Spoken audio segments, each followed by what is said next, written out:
Greetings, fellas! Today I'm going to tell you the story of how the oldest clan of my Clan Generator Challenge clans was founded. I already did a video on one of the clans in this universe that you can check out if you want to, but isn't really necessary for understanding this video, since today's video takes place a long time before the first one. So let's jump right into the story behind the founding of WaveClan.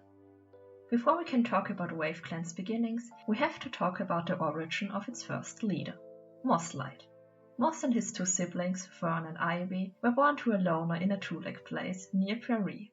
Their mother died soon after the three siblings reached about 4 moons, leaving the three to fend for themselves.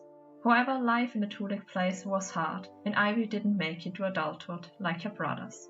After the death of their sister, Moss and Fern eventually moved out of the two-leg place and to the prairie adjacent to it.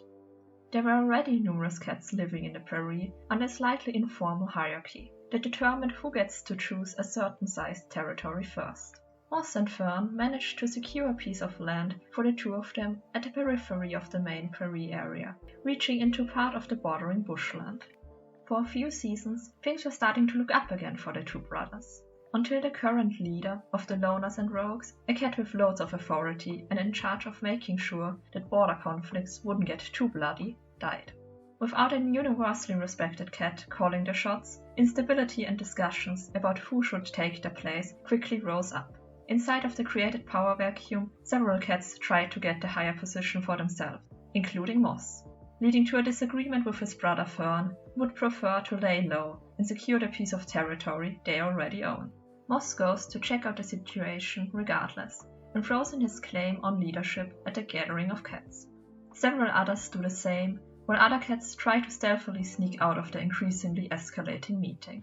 The argument between the self-proclaimed new quote-unquote leaders boils over and the gathering disperses after a little skirmish. Afterwards, several of the potential leaders form alliances and rally cats behind them with promises of more influence if they help them. Moss himself returns home from the meeting to a disappointed Fern. Things get ugly around the prairie. Lots of fights and border pushing result from the now shattered hierarchy. Moss and Fern's territory gets targeted by multiple of the newly created factions, a consequence of Moss' claims on leadership. The two brothers flee to the seaside, running into a cat named Wavesplash, who takes them in, as she already has done with several other vulnerable cats that are now gathered in a cave by the seaside. Moss and Fern start helping around the group. Additionally, Moss and Wavesplash hit it off, bonding over their mutual interest in helping and guiding cats. However, the fighting is slowly inching closer to the seaside, and cats start to trespass on Wavesplash's territory. In an attempt to keep the cats of her group out of the conflict, Wavesplash and Moss decide to draw hard borders and viciously defend them. Additionally, Moss goes to confront the faction leaders to ask them to leave the seaside territory alone. The other cats are not impressed by Moss' pleas and give him an ultimatum, until which he and the cats of Wavesplash's group can either willingly surrender or will have to fight them for the territory. Coming back home to the group, delivering the bad news, Moss' brother Fern suggests to just leave the area altogether, but Moss doesn't want to run away again. He cares too much about the cats of the group and his life in it to just go ahead and leave it all behind.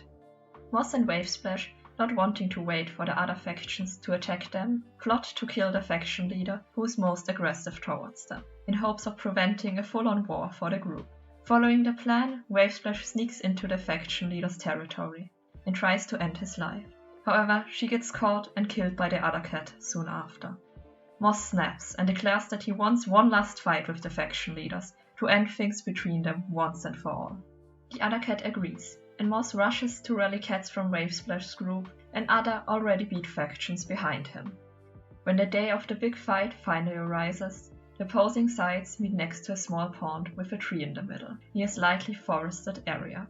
The weather is unusually bad, and the sound of the fighting cats is almost completely drowned out by the thunder cracking above. Moss targets the faction leader that has Wavesplash's blood on his path, in seek of revenge. The two Toms manage to roll into the shallow pond while fighting, splashing in the water, each desperate to get the upper hand over the other.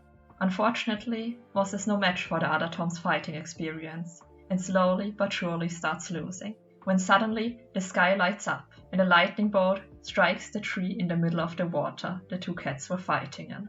The world goes dark around Moss, and when he blinks his eyes open again, he isn't in a battlefield anymore, but on a cliff overlooking a vast sea, with small patches of glowing plankton and shimmering fish under its surface.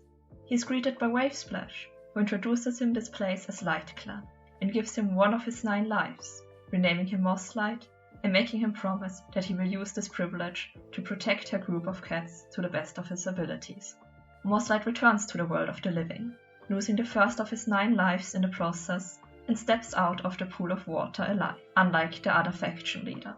Mosslight states to the shocked cats that he doesn't want to forcefully take over the cats here, but permanently claims the territory by the sea, and that any cat who wants to live there with him and his group in a community can come, while the rest should leave them alone for good. Unsurprisingly, the cats listen to him, because surviving a lightning strike while one's enemy gets electrocuted is kinda scary.